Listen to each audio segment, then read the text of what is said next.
அனைவருக்கும் வணக்கம். அமைச்சர் கே. நேரு அவர்கள் 1020 கோடி ஊழல் செய்திருப்பதாக கூறி அமலாக்கத்துறை தலைமைச் செயலாளருக்கும் டிஜிபிக்கும் கடிதம் எழுதி எஃப்ஐஆர் போட சொல்லியிருக்கிறார்கள். அதுவும் ஆதாரத்தோட. கடந்த 45 நாட்களுக்கு முன்னாடியும் அமலாக்கத்துறை கடிதம் எழுதியிருந்தது.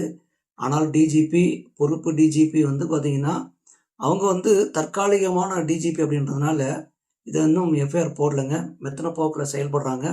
ஆனால் தற்போது அமலாக்கத்துறை ஒரு கண்டிஷனோட 248 பக்கங்கள் கொண்ட அறிக்கையோட புகார் தெரிவிச்சிருக்காங்க. அதுவும் ஆதாரத்தோட.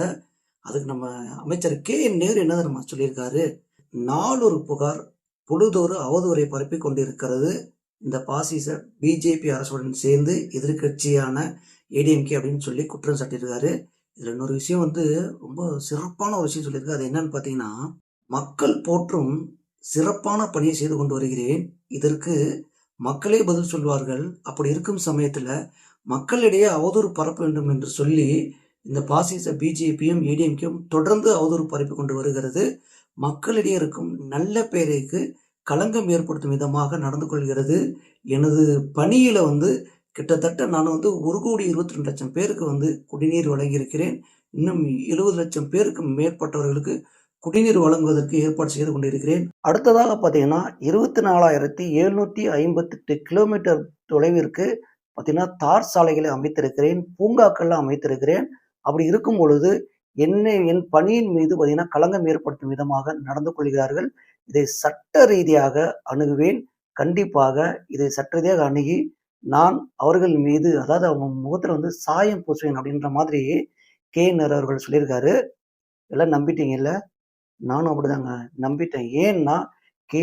நேரு அவர்கள் பார்த்தீங்கன்னா நியாயத்திற்கும் தர்மத்திற்கும் செயல்படுவார். அந்த அளவுக்கு நேர்மையாக செயல்படுவார். அந்த அளவுக்கு பார்த்தீங்கன்னா அவர் நடவடிக்கை தான் இருக்கும். நம்ம தான் வருட காலமாக பார்த்துட்டு இருக்கிறோம். ஆனால் நம்ம மக்களும் அவங்க தான் ஓட்டு போட்டுருக்காங்கன்னு வச்சுங்களேன்.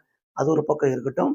இப்போ அரசியல்ல நடக்கும் சில விஷயங்களை நம்ம டீட்டெயிலாக பார்க்க போறோம். ஏன்னா இந்த இடி ரைடு வந்ததுக்கு அப்புறம் இந்த கே. நேரு இருக்காரு பார்த்தீங்களா, அவரு புள்ளி விவரமா நிறைய விஷயங்களை எப்படின்னா ஊழல் பண்றதுலயும் புள்ளி விவரமா எந்த அளவுக்கு செயல்பட்டு இருக்காரு. இந்த அரசியல்ல எந்த அளவுக்கு மக்களை ஏமாத்தி பார்த்தீங்கன்னா சுரண்டுற விஷயங்கள் எல்லாம் கிரிட்டிக்கலா எந்த அளவுக்குலாம் பண்றாங்க அப்படின்றதையும் நம்ம டீட்டெயிலாக பார்த்துருவோம்.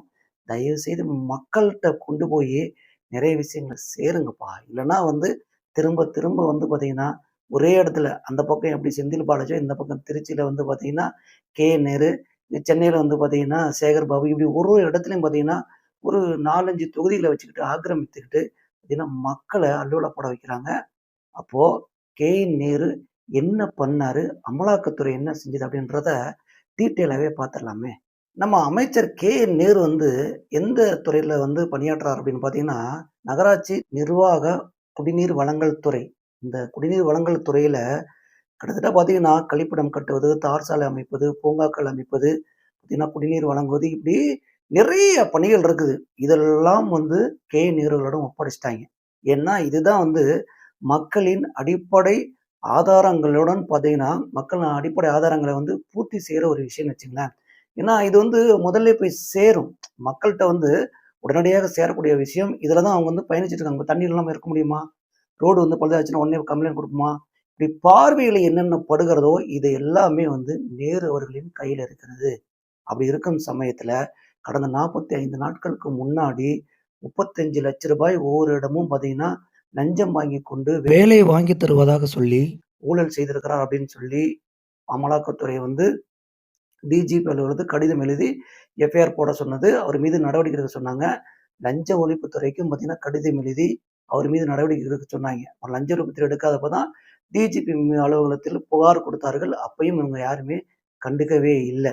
அப்போ கண்டுக்காத பொழுது தற்போது எலெக்ஷன் நெருங்கிட்டு இருக்குல்ல, நாங்க சும்மா விட்டுருவோமா, இனிமே தானே எங்க வேலையை ஆரம்பிப்போம் அப்படின்னு சொல்லிட்டு அமலாக்கத்துறை தற்போது 258 பக்கங்கள் கொண்ட ஒரு ரிப்போர்ட்டை தலைமைச் செயலாளருக்கும் டிஜிபிக்கும் பார்த்தீங்கன்னா லஞ்ச ஒழிப்புத்துறை, அதுக்கப்புறம் கருப்பு பணம் மோசடிலாம் செய்வாங்களே அந்த ஹவாலா, அந்த டிபார்ட்மெண்ட்டுக்கும் பார்த்தீங்கன்னா இவங்க அந்த 248 பக்கங்கள் கொண்ட அந்த ரிப்போர்ட் அனுப்பியிருக்கிறாங்க. அதுவும் ஆதாரத்தோட.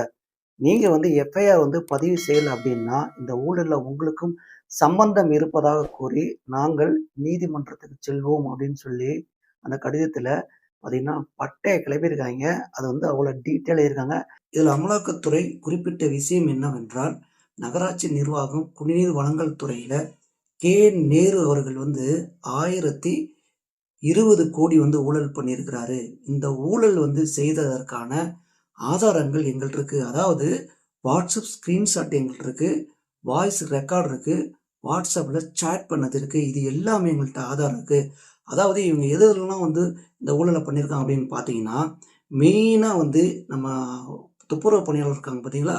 அவங்க வந்து போராடிக்கிட்டே இருக்காங்க. இதுல வந்து அவங்க அதுலயும் ஒரு விஷயம் பண்ணிட்டாங்கன்னு வச்சுங்களேன். என்ன தனியாருக்கு தாரை வார்த்தை கொடுத்து அதுல ஒரு அமௌண்ட் வருது. ஆனா, அதுல சேகர் பாபு வருவார் உள்ள. அது அப்புறம் பேசிக்குவோம். ஆனா நேரு இப்ப மாட்டுனது எப்படின்னு கேட்டீங்கன்னா, வீடு வழங்குறோம் அப்படின்னு சொல்லி அவங்களுக்கு வீடு வழங்காம அதுல ஊழல் பண்ணியிருக்காங்க. அடுத்து வந்து பார்த்தீங்கன்னா, கழிவறை கட்டித் தருவதிலும் நபார்டு திட்டம் இதுல எல்லாமே பார்த்தீங்கன்னா, இவங்க ஊழல் பண்ணியிருந்திருக்காங்க. அதாவது நேரு அவர்கள் வந்து ஊழல் பண்ணியிருக்காரு. இதுல முக்கியமா இதுல ஒரு அரசியல் நடந்திருக்கு நம்ம ஆரம்பத்துல சொன்னோம் பார்த்தீங்களா? அது எந்த மாரி அரசியல் அப்படின்னு பார்த்தீங்கன்னா, இப்போ ஒரு திட்டம் அறிவிக்கிறாங்கன்னு வச்சுக்கங்களேன். ஒரு பாலம் கட்டுறாங்க, இல்ல கழிவறை கட்டுறாங்க, இல்ல ஏதோ ஒரு நபார்டு திட்டத்தின் மூலமாக சில விஷயங்கள்லாம் செய்றாங்க அப்படின்னா, அதுல ஒரு 100 கோடி வந்து இந்த திட்ட பணிகளுக்கு செலவாகும்னு வச்சுங்களேன்.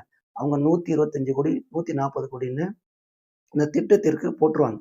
போட்டுட்டு அதுல இருக்கிற பணங்கள அவங்க அந்த 100 கோடி, 140 கோடி இருக்குன்னு வச்சுங்களேன், எக்ஸ்ட்ரா போடுறாங்கல்ல, அத பார்த்தீங்கன்னா, அந்த பணம் தான் ஊழல்ல இவங்க பணத்த அடிச்சிருக்காய்ங்க. அதுவும் பார்த்தீங்கன்னா, சிறப்பா செஞ்சிருக்காய்ங்க. இப்போ பார்த்தீங்கன்னா, ஆரியபுரத்தில வந்து ஒரு பூங்கா வந்து கட்டியிருக்காங்க. அது யாரு? முத்துவேல் கருணாநிதி ஸ்டாலின் அவர் தான் தொறந்து வச்சாங்க. அதில பார்த்தீங்கன்னா, கிட்டத்தட்ட ஒரு 20 கோடி தாங்க வரும் மிஞ்சி போனா. அதுக்கு நீங்க போய் பார்த்தீங்கன்னா தெரியும். மஞ்ச பெயிண்ட் அடிச்சு பார்த்தீங்கன்னா, பளபளன்னு தெரியும். நான் பெயிண்ட் தான் நல்லா தெரியும். சொன்னீங்கன்னா ஃபுல்லா எல்லாம் கொட்டி போயிடும். அதில வந்து 43 கோடி செலவு பண்ணியிருக்காங்க. நீங்க உள்ள போய் பாருங்க. இது 43 கோடி ஆகுமான்னு மட்டும் நீங்க பாருங்க. எப்படியெல்லாம் அடிக்கிறார்கள் அப்படின்னு பாருங்க. இதுல இடி ரெய்டு வந்து பக்காவான ரிப்போர்ட் வந்து குடுத்ததுனால, இப்போ திகார் செயலுக்கு போவது நேரு வந்து கண்டிப்பா உறுதி செய்யப்பட்ட ஒரு விஷயமா தான் இருக்குது. இதுல வந்து நேரு அவர்கள் வந்து புள்ளி விவரமா வந்து ஊழல் பண்ணியிருக்காரு அப்படின்ற ஒரு விஷயத்த நம்ம ஆரம்பத்துல சொல்லியிருந்தோம். அது எப்படின்னு பார்த்தீங்கன்னா, 7.5லேருந்து 10% வரைக்கும் அவங்க கமிஷன் பேஸ வந்து நிர்ணயிச்சுட்டு தான் வந்து வேலையே ஆரம்பிப்பாங்கன்னு சொல்றாங்க. இதுல வந்து ஒரே விஷயம் என்னன்னா, நம்ம ஆரம்பத்துல சொன்ன மாரி, இந்த ப்ராஜெக்ட்டுக்கு 100 கோடி ஆகும் அப்டின்னா, இவங்க 130, 120 கோடி போட்டுருவாங்க. அது மட்டும் இல்லாம கமிஷன் வாங்குவாய்ங்க. இது இல்லாம எப்டி ப்ராஜெக்ட்லயே வந்து 100 கோடி தான் முடிக்க முடியும்ன்றத 130 கோடி போட்டு 30 கோடி ஆட்டைய போட்டுறது. அதுக்கப்புறம் பார்த்தீங்கன்னா, கமிஷன் தனியா வாங்குறதுக்கு கான்ட்ராக்ட்காரன்ட்ட. அதுல ஒரு 10 கோடி வாங்கிட்டாங்கன்னா, மொத்தமா பார்த்தீங்கன்னா, இதுல அவங்களுக்கு இந்த கமிஷன் ஒண்ணு, அதுக்கு எக்ஸ்ட்ரா ஃபிட்டிங்கா வந்து பார்த்தீங்கன்னா, கமிஷன் ஒண்ணு. இதே மாதிரி பார்த்தீங்கன்னா, 20லிருந்து 25% வந்து அவங்க கமிஷன் பேசுவாங்க அப்படின்னு சொல்றாங்க. இந்த 2 விஷயங்களையுமே நேரு வந்து பெர்ஃபெக்ட்டா செய்துட்டு வந்துட்டு இருக்காரு. இதெல்லாம் எங்க கொண்டு போறாரு அப்படின்னு பார்த்தீங்கன்னா, சிஎம் ஸ்டாலின் அவர்கள்ட்ட. இதுல வந்து ஒரு வருஷத்துக்கு ஒரு 15,000 கோடி வந்து இந்த இதுல இருந்து கிடைக்குது அப்படின்னு சொல்றாங்க. சமூக வலைதளங்களும் இந்த வந்து பேசப்பட்ட ஒரு விஷயம் தாங்க. ஏன்னா அந்த அளவுக்கு வந்து கட்சிய நடத்துவதற்கு மக்கள் வந்து இதுல தெளிவா புரிஞ்சுக்க வேண்டிய விஷயம் இந்த பாயிண்ட் தான். ஏன்னா கட்சிய நடத்துவதற்கு இப்ப ஒவ்வொரு இடங்கள்லயுமே ஒரு திட்டத்த அறிவிக்கிறாங்கன்னா, யாருக்கு பயனடையுது? நல்லா யோசிச்சுங்க மக்களே. ஒரு ஒரு இடங்கள்ல ஒரு திட்டம் போடுறாங்க அப்படின்னா, அந்த திட்டங்கள் செய்வதன் மூலியமாக இப்ப எதுவுமே செய்யல அப்படின்னா பிரச்சனை முடிஞ்சு போச்சு. நம்ம என்ன பண்ணுவோம், இந்த ஆட்சி வந்து எதுவுமே செய்யலன்னு சொல்லிருவோம். ஆனா நாங்க செஞ்சுட்டு, உங்க வரி பணத்திலேயே நாங்க வந்து புடுங்கி எடுத்துட்டு, இத பார்த்தீங்கன்னா, கட்சி நிதிக்காக செலவு பண்ணுவோம். கட்சி நிதிக்காக யாருக்கு செலவு பண்றீங்க? நாங்க தான் வந்து வீடு வீடா வந்து ஒரு நபருக்கு 2000, 3000, 4000 குடுக்குறோமே. நீங்க வாங்கிட்டு திருப்பி ஓட்டு போடுறது தான். இது யாரு பணம்?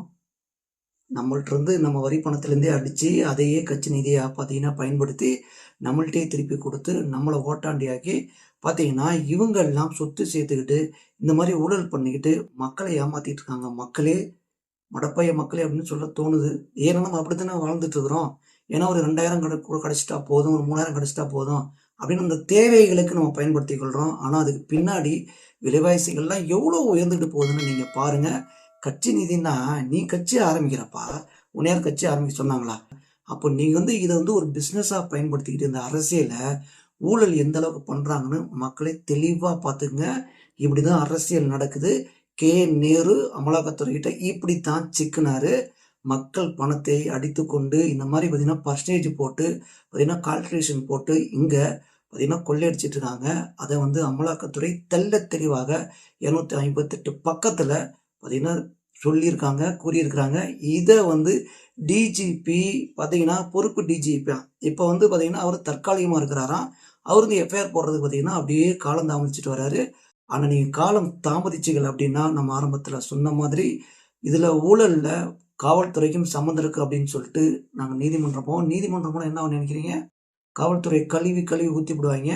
அங்க பெருசான ஒரு சம்பவம் நடக்கும். சம்பவம்னா நீங்க வேற எடுத்துக்கூடாது. ஏன்னா மதுரைக்காரங்க எப்பயுமே வீரமா இந்த விஷயத்த பயன்படுத்துறாய்ங்க. சம்பவம் நடக்கும்னா, நீங்க ஏன் அதாவது அமலாக்கத்துறை சொன்ன மாதிரி, நீங்க ஏன் வழக்கு பதிவு செய்யல? உங்களுக்கு சம்மந்தம் இருக்கா?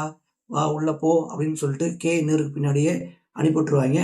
அங்க போயிட்டு 2 பேரும் சேர்ந்து மாறி மாறி அங்க பேசிக்க வேண்டியதுதான். இங்க எப்படி டீல் பேசினாங்களோ அதே டீல அங்க போய் பேசிக்க வேண்டியதுதான். இந்த சம்பவம் கூடிய விரைவில் நடக்கும். இப்போ முத்துவேல் கருணாநிதி ஸ்டாலின் அவர்கள் என்ன முடிவு பண்ண போறாரு? நேரு கண்டிப்பா இதுல சிக்க போறாரு. அவரு சொன்ன மாதிரியே என் மீது அவதூறு பரப்புறாய்ங்க பிஜேபி பார்த்தீங்கன்னா, அதுக்கு துணை போகுது ஏடிஎம்கே அப்படின்லாம் சொன்னார்ல. எடப்பாடியார் தாங்க சொல்றாரு. அப்போ அவங்க ஆதாரத்தோட வச்சிருக்கும்போது, நீங்க உள்ள போனீங்கன்னா என்ன ஆகும்? முத்துவேல் கருணாநிதி ஸ்டாலின் என்ன பண்ணுவாருன்னா, போய் எங்க சரண்டர் ஆவாரு? நேரடியா போய் டெல்லியில சாஷ்டாங்கமாக கீழ விழுந்துருவாரு. அதுக்கப்புறம் மாற்றுறது யாரு? நேரு அவர்கள் கொஞ்ச நாள் களி தின்னுட்டு தான் இருக்கணும். அதுவும் கொஞ்ச நாள் எதுக்கு யூஸ் பண்றேன் அப்படின்னு பார்த்தீங்கன்னா, எத்தன ஊழல சந்திச்சுட்டு வந்துட்டாய்ங்க. திருப்பியும் பார்த்தா அமைச்சரா தான் இருக்காய்ங்க. நாங்க பார்த்தீங்கன்னா, ஊழல ஒழித்து விடுவோம்.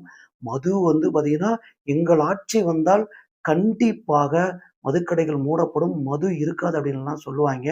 யாரு நம்ம கல்விமணி மேடம். அப்புறம் 2G வழக்குலாம் போச்சு. அதெல்லாம் ஞாபகப்படுத்துறேங்க. ராசாலாம் ஞாபகப்படுத்துறேன். வேற ஒண்ணும் இல்ல. இதெல்லாம் எங்க போய் நின்னுச்சு? அதே மாதிரி இதுவும் ஒரு அரசியல் நாடகம் அப்படின்றதையும் நாம இந்த நேரத்துல குறிக்க விரும்புகிறோம்.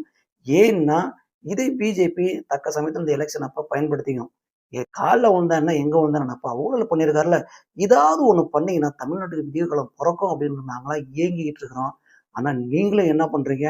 உங்க அரசியலுக்காக இத பண்ணி, கடைசியில அவங்களையும் பார்த்தீங்கன்னா, இருக்கிற மாரி உள்ள இருக்க வச்சு, அதுக்கப்புறம் உள்ள விட்டு, வெளியில விட்டு சாரிப்பா வெளியில விட்டுட்டு, அதுக்கப்புறம் பார்த்தீங்கன்னா, இப்படியே கொஞ்ச நாளா இழுத்தடிக்க வைக்கிறது. அதுக்கப்புறம் அ கேஸ் போயிட்டே இருக்கும். நாங்களும் பார்த்துட்டே இருப்போம். ஏமாந்துகிட்டே இருப்போமா? எத்தன நாள் தான் ஏமாறுறது? இப்படி பார்த்தீங்கன்னா, ஏமாந்து ஏமாந்து பார்த்தீங்கன்னா, மக்கள் இன்னமும் முட்டாளாவே வச்சிருக்காங்க. இந்த அரசியல்வாதி, அதாவது பிசினஸ்மேன். தற்போது அமலாக்கத்துறை தெளிவாக காய் நகர்த்திக் கொண்டு இருக்கிறது. அதாவது ஆதாரப்பூர்வமாக இப்போ டிஜிபி என்ன சொல்லப் போறாய்ங்க, தலைமைச் செயலாளர் என்ன சொல்லப் போறாங்க, லஞ்ச ஒழிப்புத்துறை, அதுக்கப்புறம் பார்த்தீங்கன்னா, இந்த ஹவாலா மோசடி நிர்வாகம் என்ன சொல்லப் போகுது அப்படின்றதெல்லாம் பொறுத்திருந்தெல்லாம் பார்க்க போறதில்ல. நம்ம அடிக்கடி சில விஷயங்கள பொறுத்திருந்து பார்ப்போம் அப்படின்னு சொல்லுவோம். ஆனால் இந்த சம்பவம் 1 வாரம், 2 வாரத்துக்குள்ளேயே கண்டிப்பா ஒரு முடிவு தெரிஞ்சு போயிரும். கண்டிப்பா டிஎம்கேக்கு சம்பவம் நடக்க தான் போகுது. எங்கப்பா டெண்டரா விடுங்க டெண்டரு. யாருக்குலே விடுறீங்க ரீலு? கண்டிப்பா உங்களுக்கு அமலாக்கத்துறை ரீல் விடுது. போயி திகார் ஜெயில ஒரு தடவ பார்த்தீங்கன்னா, கிளீன் பண்ணி வச்சிருக்காங்களான்னு கேஎன் அவர்கள் பார்த்துட்டு வந்துட்டா ரொம்ப நல்லாருக்கும். இந்த மாரி பார்த்தீங்கன்னா, தமிழ்நாட்டிலும், உலகத்தில் நடக்கும் அனைத்து விஷயங்களும் தொடர்ந்து அலசுவோம், தொடர்ந்து பேசுவோம். தொடர்ந்து தமிழ் தேசிய குரல் இணைந்தீர்கள். தமிழ் தேசிய குரல் மகேஷின் அன்பு வணக்கம்.